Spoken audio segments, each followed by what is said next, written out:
बरेच दिवसानंतर यूट्यूबवर आलो आहे. काल गणेश कनाटे ह्या मित्राचा हा संग्रह हाती पडलाय. या कवितेचं मूल्यमापन समीक्षकांच्या दृष्टीने किंवा एकूण मराठी कवितेचं काय स्थान ठेवायचं वगैरे हे काळ ठरवेल. परंतु कवीने याच्यात स्वतः काही गोष्टी सांगितल्या, काही स्वतःचं म्हणणं सांगितलं आहे. ते मी थोडं वाचतो आणि एक दोन कविता वाचू. माझ्या दृष्टीने ही स्वतःची कविता म्हणजे बरेचदा हे फार दुर्मिळ असतं बघायला. अलीकडे मी काही दिवसांपूर्वी राहुल पुंगलिया यांच्या कविता वाचल्या. ही म्हणजे कवीच्या शब्दात म्हणायचं तर ग्रेस यांच्या स्मृतीला हा संग्रह अर्पण केला आहे. आणि ग्रेस यांनी कवीला तो घडत असण्याच्या काळात किंवा जेव्हा त्यांची भेट झाली होती, जेव्हा गणेश कनाटे हे वयाने खूप लहान होते आणि ग्रेस सरांनी एका होऊ घातलेल्या म्हणा किंवा एका लहान मित्राला काय सांगितलं होतं, तर ते शब्द असे आहेत.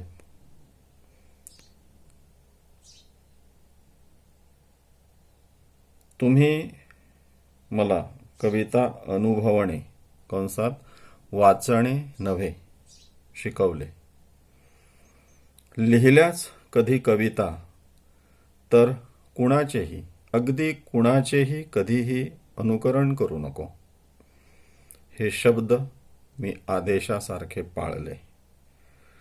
तुम्ही म्हणायचे कुणी एखाद्याने लिहिता येऊनही नाहीच लिहिली कविता, तर कवितेचे भाषेचे काहीही बिघडत नाही. पण एखाद्यानेही अप्रामाणिक कविता लिहिली तर मात्र कवितेचे आणि भाषेचे नुकसान होते. अवतीभवती मोठ्या प्रमाणावर अप्रामाणिकपणे कविता लिहिली जात असताना आपण मात्र कवितेचे सत्व जपण्याचा प्राणपणाने प्रयत्न केला पाहिजे. कविता लिखना या पढ़ना ये खुदा की नमाज अदा करने जैसा है, यहाँ बेवजू नहीं आया करते. सर, कविता की इस पवित्र इबादत गाह में कदम रखने के लिए मैंने 30 साल इंतज़ार किया है. ये इंतज़ार, ये कविताएं, ये जो कुछ है सब आपकी याद को समर्पित. ही अर्पण पत्रिका आहे ग्रेस सरांना दिलेली. पुढे 2-1 पानांचं दीर्घ मनोगत आहे. मोहात पडण्याची आणि मोहाच्या त्रासातून सुटका करून घेण्याची गोष्ट. हे पण वाचण्याजोगं आहे. आणि या निमित्ताने 2-3 कविता वाचतो. Jazz by the bay, saxophone आणि दुःखाचे गाणे. Dedicated to John Coltrane. Saxophone हे वरातीत वाजवायचे वाद्य नव्हे. याचे भान नसलेल्या काळात आपण क्वचित कधीतरी जातो जॅझ बाय द बे मध्ये. तिथे काळाशार कातळासारखा रेखीव देहाचा माणूस सॅक्सोफोनमध्ये आपले प्राण फुंकत असतो. आपल्या गुलाम पूर्वजांच्या दुःखाचे गाणे गात असतो. आपल्याच देहात आपण गाडले जात असतो अपराध ओधाने. आपल्या पूर्वजांच्या पापांच्या आठवणींनी आपण रेस्तराँच्या बाहेर येतो तेव्हा समुद्रही अस्वस्थ झालेला असतो. त्यालाही आठवत असतात ते गुलाम, त्यांचे ते निथळत्या घामाने उजळून निघालेले काळेशार कातळासारखे रेखीव देह. आपल्या प्राणांना पिळवटून टाकते समुद्राची गाज आणि काळीज कोरत जातात सॅक्सोफोनचे कातर स्वर.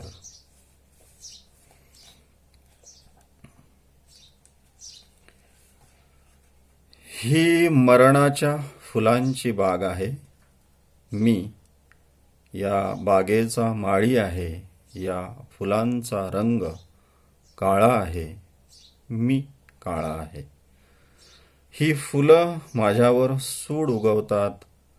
माझ्या माघारी अंधारात उगवतात. मी आजवर ही फुलं उमलताना पाहिली नाही. मी आजवर कुणाला जीव सोडून जाताना पाहिलं नाही. याच बागेत उमललेलं एक फूल माझ्या नावाचं माझ्या देहात जन्म घेईल मरण माझ्या वाट्याचं. मी एकदाचा सूड घेईन या फुलांचा, गंध लागू देणार नाही माझ्या मरणाचा. मी माझं मरण एकटाच पाहीन, बागेला कळू न देता निघून जाईन.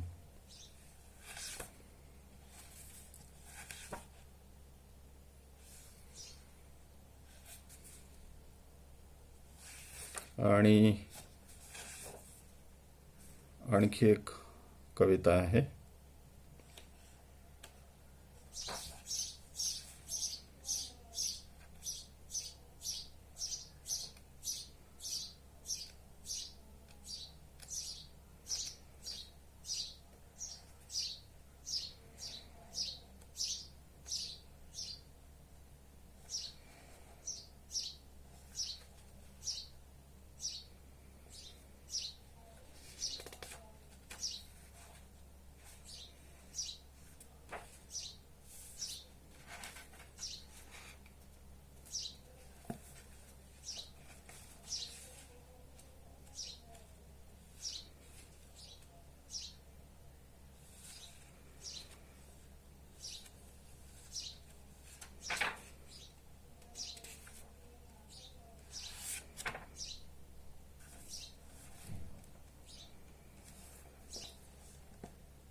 दुःख 4 14 सप्टेंबर. सौमित्र आणि सफरिंग. सौमित्र माझा मित्र आणि 14 सप्टेंबर 2019 ही तारीख. या जन्मात तरी विसरणे शक्यच नाही मला. मी 15 सप्टेंबरला जन्मलो होतो हे मात्र काही त्याचे कारण नाही. तो सौमित्राच्या देहाचा शेवटचा दिवस होता म्हणून. कुठलेसे कारण काढून विमानातून दिसेल तेवढी पृथ्वी आणि डोळ्यात मावेल तेवढे आकाश साठवून दिल्लीहून खास मला भेटायला आला होता. सौमित्राने शरयू तीरी मोठ्या भावाला भेटावे तसे. 2 भेटींच्या विस्तीर्ण पोकळीत हरवून गेलेल्या कितीतरी क्षणाबद्दल, त्या क्षणांसोबत विस्मरणात जाऊ बघणाऱ्या आठवांबद्दल खूप काही बोलायचे आहे, सांगायचे आहे भाई, असे म्हणाला खरा आल्या आल्या, पण दिवसभर फार काही बोललाच नाही. दिवसभर घरभर त्याच्या हातांचे ठसे उमटत राहिले. अनवाणी ओले पाय घेऊन घरभर फिरत राहिला. त्याच्या सिगरेट्सच्या थोटकांनी ॲस्ट्रे भरत राहिला. बोसच्या स्पीकर्समधून आबेदाचा आवाज येत राहिला. सौमित्राचा आवाज मात्र विहिरीचा तळ गाठत राहिला. आणि मी मात्र विहिरीच्या काठावरून तळाकडे बघत, आत्महत्येसाठी विहिरीत डोकावणाऱ्या जीवासारखा. संध्याकाळी माझे दोन्ही हात हातात घेऊन, माझे दोन्ही डोळे आसवांच्या तळ्यात बुडवून सौमित्र निघून गेला.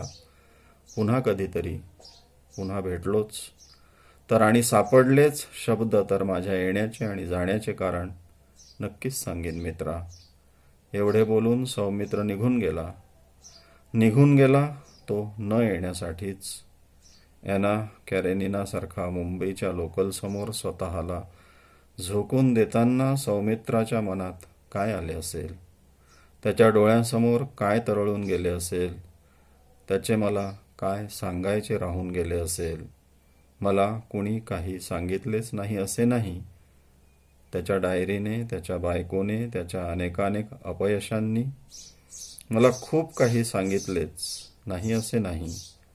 पण तो जे सांगणार होता ते वेगळेच असेल तर? असे वाटण्याची दोन कारणे आहेत. एक हे की तोही कविता लिहायचा आणि दुसरे हे की तो सफरिंग या शब्दासाठी मराठी प्रतिशब्द शोधत होता. गणेश कनाटे. सॅक्सोफोन हे वरातीत वाजवायचे वाद्य नव्हे.